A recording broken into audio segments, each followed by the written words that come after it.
Si Teddy J. Mejia ang tinaguriang most wanted sex trafficker ngayon sa Pilipinas. Mastermind siya di umano sa pang-aabuso ng mahigit 100 mga batang Pilipina online habang siya ay nasa Middle East. Malinaw po na tinutumbok ng PNP sa matrix na ito si Teddy Mejia bilang siyang ulo ng criminal syndicate.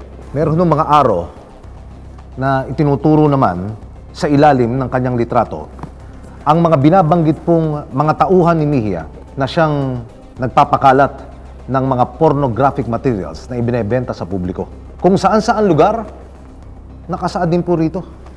Hindi lang pala sa Asia, pati ho sa Europa, partikular ang mga bansang Germany, Denmark at France. Pati ho sa Australia, pati pala rito sa Canada at sa Brazil, kabilang ho sa mga bansang itinuturing na maraming parokyano ang grupo ni Mejia. Sino nga ba ang 33 taong gulang na si Teddy J. Mejia?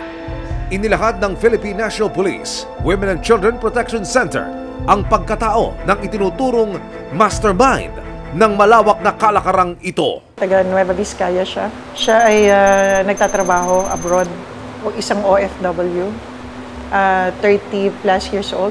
Nagbe-maintain siya ng mga channels where children are being abused online. Nung nabuo nyo na na yung diagram, General, ano na ho ang sunod ng mga naging hakbang ng WCPC? We ask for the help from Interpol kasi wala siya dito sa Philippines. And also we ask our partners, our counterpart. For this case, ang hininga namin ng tulong is UAE. And then they give us information kung nasaan ang ating suspect. We applied for a red notice sa Interpol so that we can get yung ating suspect doon sa place. Meron siyang 4 na warrants of arrest dito sa Philippines. Pero hindi natatapos kay Teddy Mejia ang pagpapanagot ng mga otoridad. Ang sisti pa ni Teddy, mayroon daw siyang mga galamay na nagmamando at gumagalaw rin dito sa Pilipinas. Marami siya ditong ito yung mga nakikita natin na if in case yung bata ay mag-groom na niya at kailangan niya yung mga live stream video. Ito yung mga tao na kakilala na niya o nagbebenta sa kanya o bumibili rin sa kanya. Kapalit ay yung mga live stream. So, yung mga bata na hindi na nag-cooperate, ito yung mga most likely na pwedeng mabiktima o ma-rape in the process at nala-live stream yung kanilang mga video. Paano nyo natuntun itong mga ikinukonsidera ninyong galamay o kasabwat nitong suspect dito po sa Pilipinas? Usually, disclosure ng abuse ang nakukuha namin. At pinakamatibay na nakukuha namin information ay doon mismo sa biktimang bata.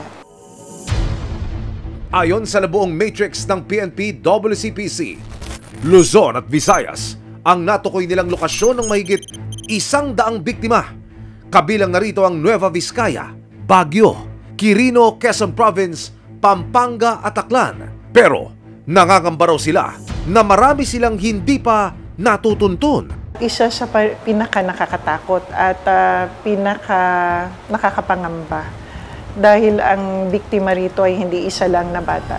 Napakaraming bata at maaring marami pa na hindi namin nakikita. We are intensifying our operations, rescue man yan or arrest. We are also strengthening yung aming capability dito sa information technology. Tawagin na nating Mejia Criminal Web itong nabangga nyo na ito, General. Magkano pinag-uusapan hong kinita ho nito sa inyong pag-iimbestiga po? Napakalaki ng tinitingnan namin. Meron tayong more than 111 victims na mayroong 1,000 sa isang biktima lang.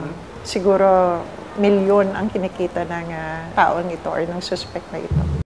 Maraming salamat sa panonood, mga kapuso. Para masundan ang mga reklamong nasolusyonan ng resibo, mag-subscribe lamang sa GMA Public Affairs YouTube channel